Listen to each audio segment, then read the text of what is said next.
Welcome in, everybody. We are live on the SuperDraft Sunday study presented to you by FTNDaily.com. My name's Zac Graham, aka Kaweisenberg DFS, and I'm alongside my good buddy, Javi Prellezo. Javi, fresh off the college football live final yesterday. Tell us how it went. Tell us how it went.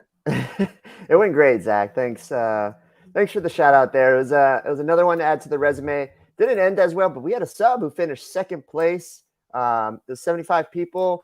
He got $40,000. He said he turned a $7 entry into 40 grand. So $7 qualifier into 40,000. He gave props to the experts at FTN. It was quite an achievement. I'm bummed down I couldn't do it, but I'm so happy that he did it. He's a great sub with us. So fresh off Hawaii, Zach, I had to throw that in there. I'm ready to rock and roll, man.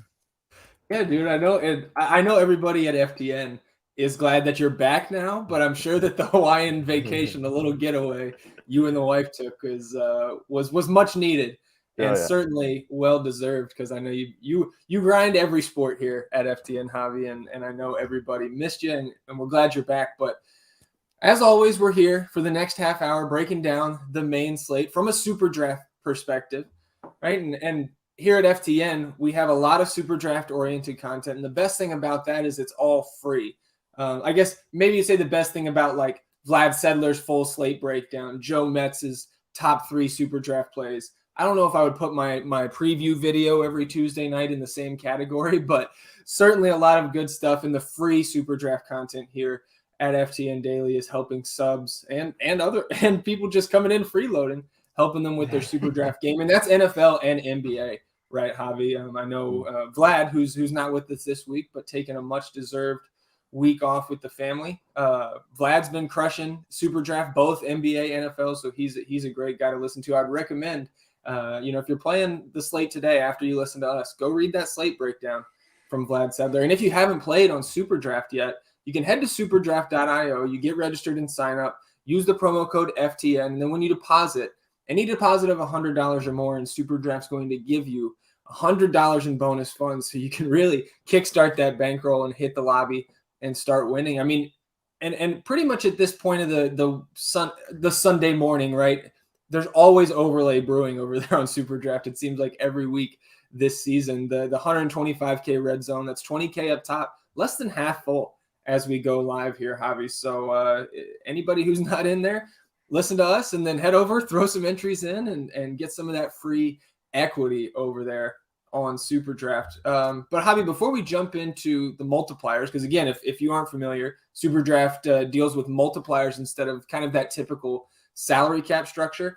They also have another game mode that rolled out earlier this season called Super 15. We've been breaking that down a little bit each week here, Javi. And this is the board this week. You've seen these type of grids, right? Whether it's your Twitter meme, Instagram, TikTok, whatever, where you get that 5x5 grid of players. And sometimes it's like, build your best all-time NBA team, things like that. But SuperDraft turned this into a weekly game for NFL. So you see this week's grid.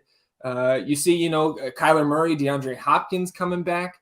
J.D. McKissick out, unfortunately, in that $1 tier. But Javi, when you look at this grid, what stands out to you the most out of these 24 available players? Yeah, so I think you and I are in the same boat, that $2 range. It's Eli Mitchell. Like, I understand the Seahawks, they're a little bit better against the run than what we see. But again, this 49ers team, what they focus on is the run. And we saw Eli Mitchell in his second best career game, I guess you can say. I mean, this guy's still in his young career. It was one of his best, just roast up last week. And I don't know if roast up is a word. It might be my Hawaiian brain, but this is what they want to do, is they want to run. And now Deebo Samuel, who was getting some carries and vulturing some touchdowns, he's out now. So yes, I understand Hasty is in, but it's the Eli Mitchell show. So at $2, he's the guy that I'm going to be clicking first. You and I, we both like the Buccaneers a lot today. So I like Godwin there. It is unfortunate we don't have Evans up there.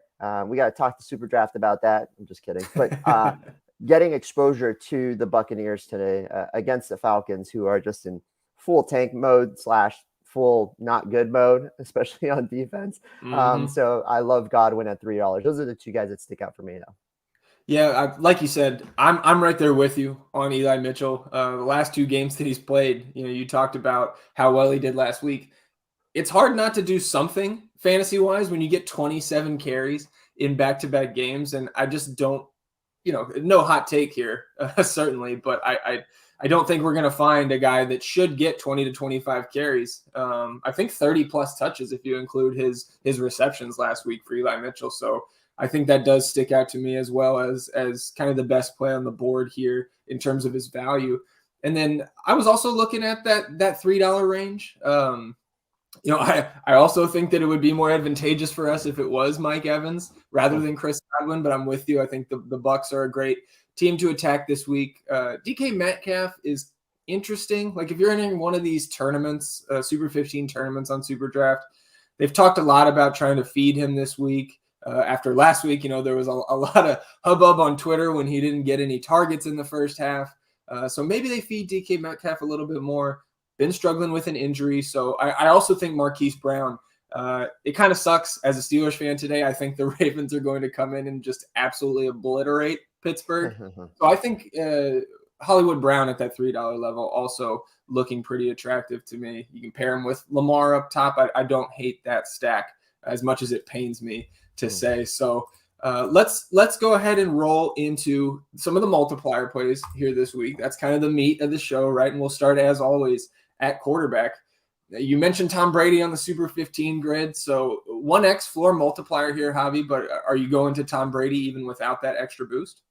Yeah. So it's a pretty limited player pool, and it makes me feel good, and it makes me feel a little scared too, Zach. You know me, I like to hedge a little bit here, but Tom Brady at 1x, yeah, I'm definitely gonna have a ton of shares here. I just love this matchup here. It's not ideal for the multiplier, but I love going that route. It feels safe. But my sneaky guy here, all right, and when Two Gun, if you guys don't know who Two Gun is, he's on FTN Daily. He's taking down some SuperDraft GPPs. When he comes in to our subs and says, "Hey, Garner Minshew is a core play today," we listen to Two Gun and we play Garner Minshew today, especially at a 1.85x multiplier. He's starting for the Eagles.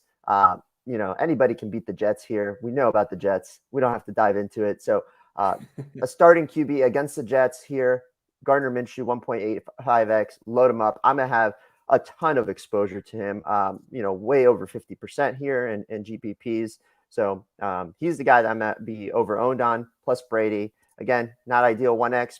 And then lastly, Matthew Stafford. He's going against the Jaguars. Jaguars defense actually been improving. Stafford looks like the Stafford of the Lions, but it is the Jaguars. So 1.2x multiplier. I'll take a non-1x multiplier on Stafford this week, especially against the Jaguars.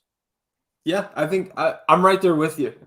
Matt Stafford, I think, obviously been struggling, like you said. Kind of looked like Detroit Lions Stafford here for a couple weeks, but reported, I think it was last week or the week before, where they were saying, Stafford's beat up, he's sore everywhere, and kind of, I guess, passing off some of the struggles onto that as somewhat of an excuse. But historically, right, Stafford is fantastic against below average teams. So a matchup with the Jaguars, like you said, at the 1.2x multiplier, I think is a very solid way to go. With you on Brady as well. And man, Garner Minshew, like we've kind of been attacking Jalen Hurts on SuperDraft all season. I think he's hovered between like 1.2 and 1.4x all year. And Garner Minshew certainly doesn't bring the rushing baseline that somebody like Jalen Hurts does, but we remember his days in Jacksonville, right? This guy's slinging it all around the yard and can put up multiple touchdown games. And like you said, matchup against the Jets, like it doesn't get much better for a guy that we know can be maybe a below average starting quarterback in this league, but a starter nonetheless. I think Gardner Minshew is a fantastic play at that multiplier. And then I'll touch again on Lamar Jackson, right? Like I kind of hinted at it in the Super 15 grid. Even at the 1.15x, like people are going to be off him because of that terrible performance last week where he threw 4 picks, right? But like the Steelers defense has just been getting gashed on the ground. And that's exactly what the Ravens want to do, right? Lamar hasn't gotten into the end zone on the ground since week 2, if I recall correctly. So I would not be surprised. Like, this is a team that gave up how many yards to Joe Mixon last week? How many yards to DeAndre Swift in that ugly tie against the Lions? Like, they can't stop anybody right now. So Lamar 1.15x. They've been struggling in the secondary as well. Joe Hayden's been beat up. So I think Lamar Jackson is a fantastic tournament play on SuperDraft today, and one that should come in with low ownership, even lower now with a lot of people running to Minshew for good reason. Anything else here at quarterback for you, Javi? Are we good to move on to the backfields? No, I think we're good to move on. I know it pained you to talk about going against your Steelers, so power to you, Zach. Power to you. There are some weeks where I can inject a little bit of that homerism when they're in good matchups. We had our big Pat Freiermuth week about a month back. But yeah, this week, man, I got to keep it real. It's not a good football team right now, and home or away, I'm taking the Ravens in this matchup today. And don't forget Big Ben. He said this might be his last year, and he's not going anywhere else. So maybe it's a redemption. I don't know. Next week. Hey, my real football fandom would love some redemption this week. I always love beating the Ravens. But yeah, man, it's tough right now. It's good that he's come to the realization that he needs to go ahead and dip out of Pittsburgh next year. So moving to the running back side of things, I think a few things are sticking out just based on the injuries this week. Like, right, Alexander Mattison, I think, is kind of where my eyes went first at 1.3x when I looked at this slate this week. Dalvin Cook out. Obviously, a good matchup here against the Detroit Lions. So I have no issue going to Mattison. And then we talked about Elijah Mitchell, 27 carries in each of his last 2 games. Caught 5 balls last week, like you mentioned. Deebo Samuel out, so that raises his opportunity floor, I guess I should say, for Elijah Mitchell, and been catching the ball out of the backfield. So 1.3x really strong. Where are you prioritizing when looking at the running back position?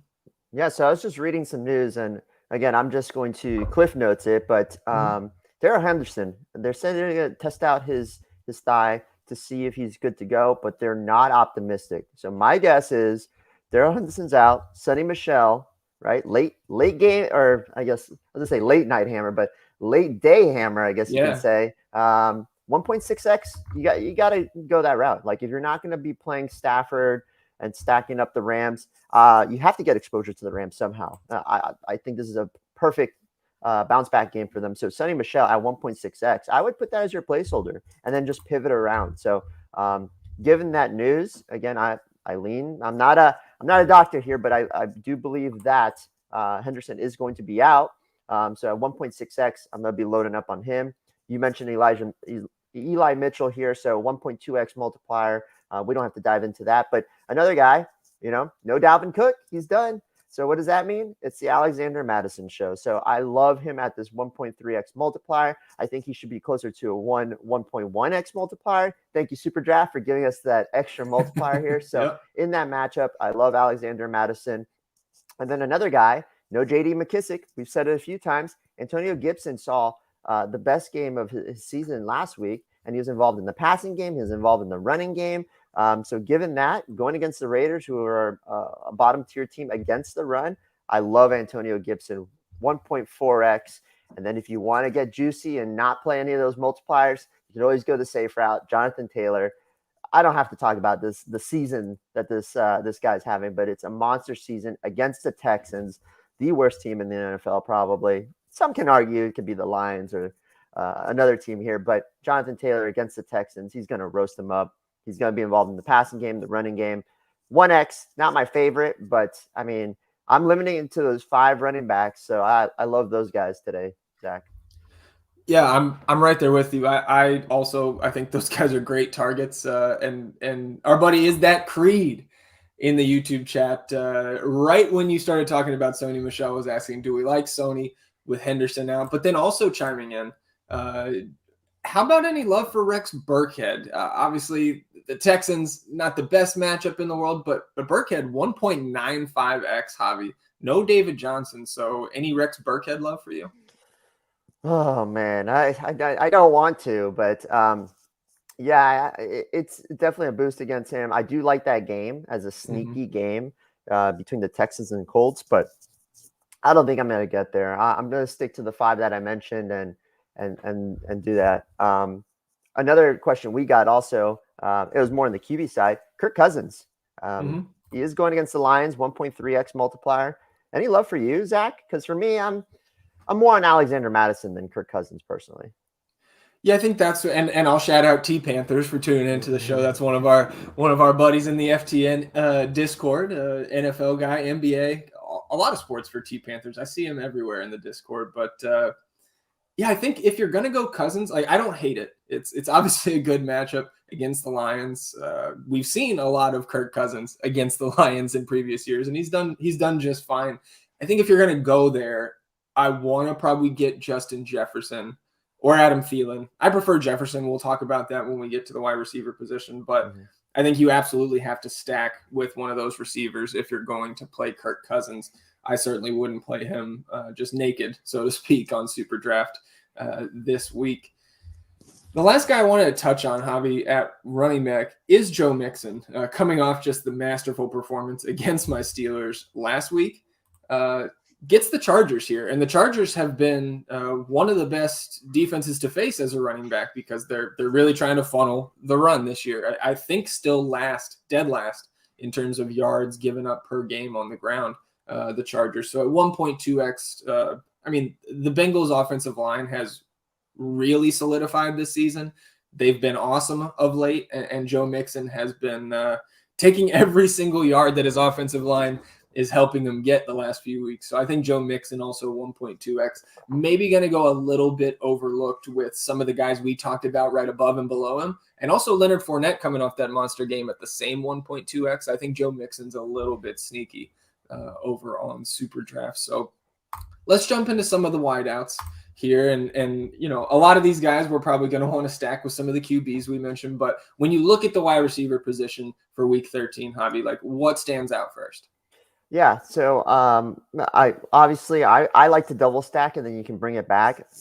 A lot of times you don't need to bring it back, but if you're going a guy like Brady, I love the Bucks, and if you're gonna double stack, the play is Evans and Godwin. Yeah, Gronk's in play there, but Evans at 1.35x and Godwin at 1.4x against the Falcons. I love that. Like that's what I want to go. I'm okay if you want to do one-off also. My lean is Godwin because of the extra 0.5 multiplier, but it's just a phenomenal spot against the Falcons. We've seen the Falcons just get roasted on defense, on the ground, on the pass. They were actually doing well, but it was doing well against bad teams. And then Dallas came to them and said, yeah, let's put you guys to shame. So again, I could see Brady's got 4 more touchdowns in 4 games this season. He struggled a little bit lately, and by struggle, I mean like Fournette's been vulturing some touchdowns, so he hasn't been throwing as much, but this is the game where we can see 4 or 5 touchdown equity here from Brady. So having Edwins or Godwin, I'm fine with that. We mentioned no Deebo Samuel, so Brandon Ayuk is in play at 1.45x. You know, someone's got to catch the ball. I know they are run heavy, and they're going to rely on Mitchell a bit, but Ayuk has been the guy, especially lately too, like over Deebo. He's been the go-to here in the passing game, even over Deebo as he's been, more involved in the run game. And if you see the targets also, he's got 6 or more targets in 5 straight games. So I like that, especially against the Seattle team that, is not good defensively, against the run, against the pass, they struggle, bottom in defensive efficiency. And then the last guy I want to talk about is Odell Beckham. We saw, when Robert Woods went down, we knew ODB would step up. They've been talking about it. We don't believe coach speak, and it finally showed up here. So at 1.55x, if he does suit up, I didn't see any news about him yet. I love him here. He's going to be in close to 100% of the snaps. He's the number 2 guy now with Robert Woods out for the season. So getting exposure against the Jaguars, I love Odell Beckham. So those are the top 4 receivers I'll have in my MMEs today. Yeah, I like all of those. And I think maybe, I guess I'm just looking a little bit differently at the Rams here. For me, it's Van Jefferson. And I think Odell Beckham, obviously, kind of in the same vein, like they're competing for almost the same pie that became available when Robert Woods went out, right? And with Van Jefferson, over 7 targets a game the last couple of weeks, and I love him as a deep threat. We've seen 6 red zone targets for Van Jefferson over the last 3 weeks.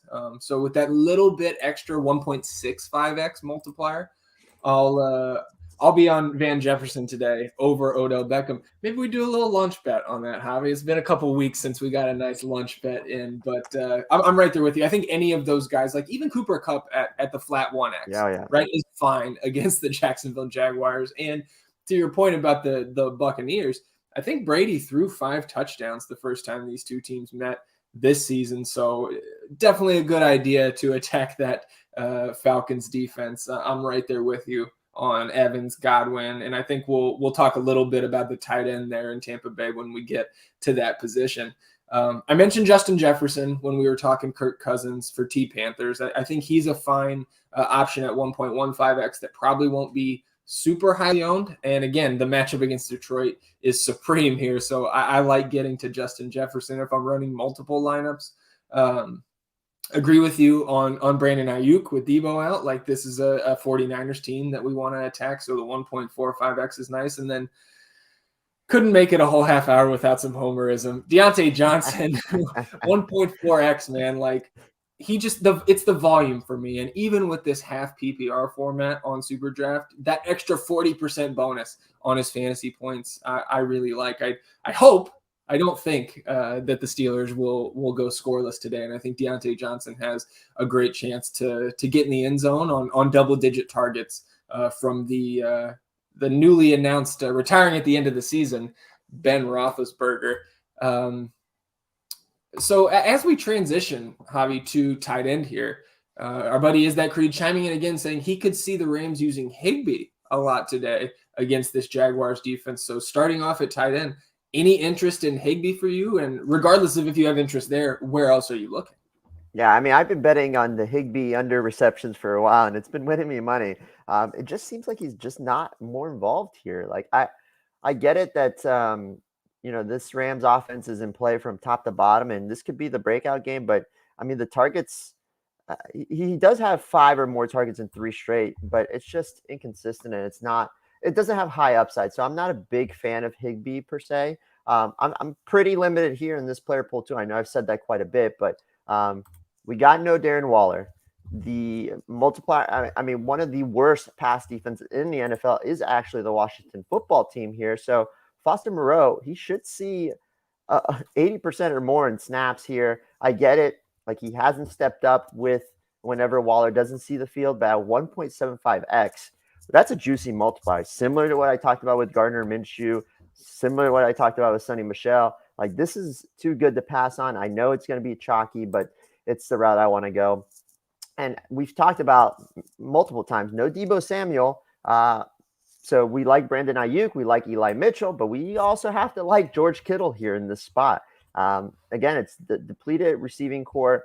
George Kittle, 1.15x.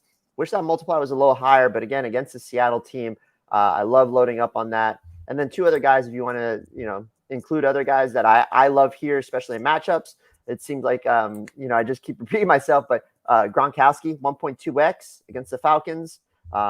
He should be lower owned, especially with Foster Moreau chalk here. So I like Gronk as a guy that you want to put in there, especially if you want to get Buccaneers exposure. And then Logan Thomas, again, sneakiest tight end on the slate, in my opinion. 1.25x going against the Raiders. I love that as well. So, yeah, those are the 4 guys I'm sticking to. Yeah, I love it. I mean, Logan Thomas, that Raiders matchup is super juicy. They've been getting beat up by tight ends, or I should say allowing a lot of fantasy points, some big performances to tight ends over the last 4 or 5 weeks. Right there with you on Foster Moreau, 1.75x. I think the one game that we saw Darren Waller sit this year, 6 targets for Moreau, caught all 6 for 60 yards and a touchdown. So I don't know if we get quite that like almost perfect performance from a backup tight end in that kind of spot today, but to your point, at that multiplier, it's really hard to ignore. But I think this has now crossed the line from being homerism to just flat out a good play. Pat Freiermuth, a little bit of concern through the week because he was in the concussion protocol, but I think 3 full practices and will be active today. So at 1.6x, I think that's another guy you can take a shot on. Obviously, he's been fantastic getting into the end zone, it seems like, almost every week. and becoming a favorite target of old Big Ben there, especially with Ebron on the IR. But you talk about guys going to the IR. Jacksonville, Dan Arnold, right? To the IR, James O'Shaughnessy back in our lives. And before Dan Arnold was there back in week 1, before O'Shaughnessy went down in week 2, 8 targets in that week 1 game for six catches, 48 yards. And then last week, once Dan Arnold went out, 5 targets for O'Shaughnessy, 3 catches for 29. I mean, if this guy finds the end zone at 2x, like, I think he's a really interesting tournament shot at that, the ceiling multiplier for a team. Trevor Lawrence not having a ton of success this season overall, but it seems like he's really been targeting his tight ends ever since week 1 with that O'Shaughnessy 8 target line. So I like him as well at 2x. A couple minutes left here for us, Javi. So let's go ahead and get into our top stacks of the week. I have a feeling we're going to hear maybe some Tom Brady here, but where else are we looking for top stacks in week 13? Tom Brady. I'm just kidding. But yeah, I do like Tom Brady quite a bit. We talked about Matthew Stafford. I love the Van Jefferson call that you mentioned, but again, Cooper Kupp and Odell Beckham are probably my guys that I prefer here. If you're not going to get exposure to the Rams, or even if you do a single, like you do Stafford with, Kupp only, Sonny Michel, juicy multiplier, especially if Henderson's out, which it's leaning towards yes. So do like that quite a bit. And then the other guy I'm going to talk about is Minshew. I didn't talk about Goddard and stacking him with Goddard, but I do believe, he's going to chuck the ball. It's against the Jets. He should have some success here. So stacking Minshew here with Devontae Smith or Dallas Goedert is the path to go. Yeah, that was the third one I was going to ask you about, because when we did our show sheet, I looked pre-show, and we're both on the Stafford stack, the Brady stack. So I'm right there with you. We talked about all those guys: Gronk, Evans, Godwin, right? Like plenty of options to stack up with Tom Brady, and kind of a similar story with Matt Stafford, even in the backfield with Sonny Michel now alongside Kupp and Van Jefferson and Odell Beckham. And then if you're going to play so much Garner Minshew at 1.85x, you're going to have to stack him up somewhere, I would think. So again, like you said, Devontae Smith, Dallas Goedert, really the only two, I think, options to stack with Minshew there. And I guess to throw a fourth out there, I don't hate Tua 1.5x, stacking him with Jalen Waddle, who's been a target machine really over the last 6 or 7 weeks. So that's kind of an off-the-board stack there that I think could get it done today. But I would be many lineups in, I think, before I got off the first 3 stacks that we talked about. So I guess that's going to do it for us, Javi. A half hour every week here for free. If you're an FTN daily subscriber, an NFL subscriber, Debro, I believe Kyle's with them today, but NFL DFS Live will go live here in about 90 seconds. Those guys leading you up to lock, talking the Week 13 main slate, and those are some of the sharpest minds in the industry. So head over there with me and tune in with those guys. If you haven't signed up yet at SuperDraft, you head to superdraft.io. You get registered, sign up, use that promo code FTN, and you're going to get $100 in bonus funds, Javi, on any deposit of $100 or more. So a good way to kind of kickstart your bankroll if you're just getting started on SuperDraft.